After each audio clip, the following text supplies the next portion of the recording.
और Israel Iran जंग पर एक बड़ी खबर आपको बता रहे हैं। रूस ने ईरान से अपना किनारा कर लिया है।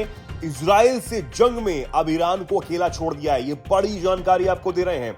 हथियार की मदद देने से रूस ने साफ इनकार कर दिया है। ये इस वक्त एक बड़ी खबर सामने आ रही है। आपको बता दें, जब से इजराइल ने ईरान के परमाणु ढांचे पर हमला बोला है, तब से ही रूस के राष्ट्रपति पुतिन इस हमले के बारे में तमाम नेताओं के संपर्क में हैं।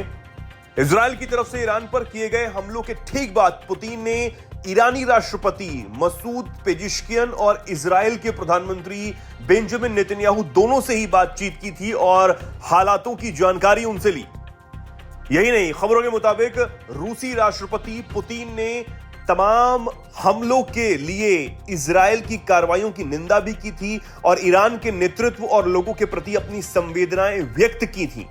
वहीं अब खबर यह है कि ईरान ने जब पुतिन से यानी कि रूस से मदद मांगी हथियारों की, तो रूस ने इससे साफ इनकार कर दिया है। अब इसे एक बड़ा झटका ईरान के लिए माना जा रहा है, क्योंकि ईरान ने यूक्रेन पर जब हमला रूस ने किया था, तब रूस की मदद ड्रोन्स देकर की थी।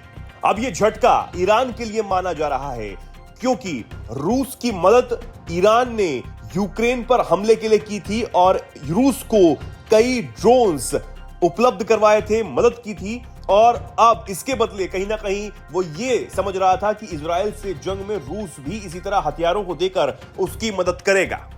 और इसके लिए रूस और ईरान के बीच रणनीतिक साझेदारी संधि पर हस्ताक्षर भी किए गए थे, जिससे रक्षा सहित तमाम क्षेत्र में एक अच्छे संबंध दोनों देशों के बीच स्थापित भी हुए थे।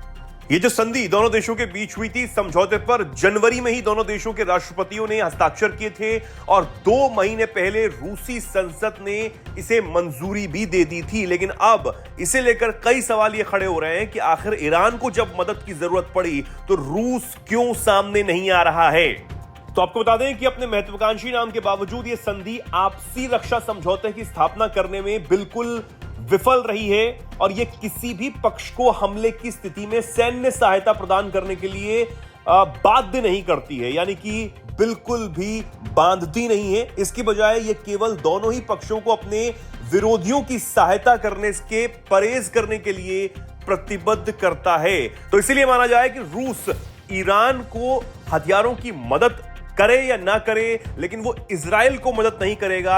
इसलिए वो इस संधि में बना भी रहेगा और कहीं ना कहीं ईरान से किनारा भी कर लेगा। लेकिन फिर भी ईरान के लिए ये किसी बड़े झटके से कम नहीं है, क्योंकि अगर उसने यूक्रेन से जंग में रूस की मदद ड्रोन्स देकर की और तमाम और भी सहायता देकर की, तो इसलिए वो ये समझ रहा था कि इजराइल से जब उसका ये जंग शुरू हुई तब रूस खुलकर सामने आएगा और हथियारों से उसकी मदद करेगा। लेकिन अब यह बड़ा झटका है, क्योंकि रिपोर्ट्स ये कह रही हैं कि रूस से जब हथियारों की मदद ईरान ने मांगी तो उससे साफ इनकार रूस फिलहाल करता हुआ नजर आ रहा है।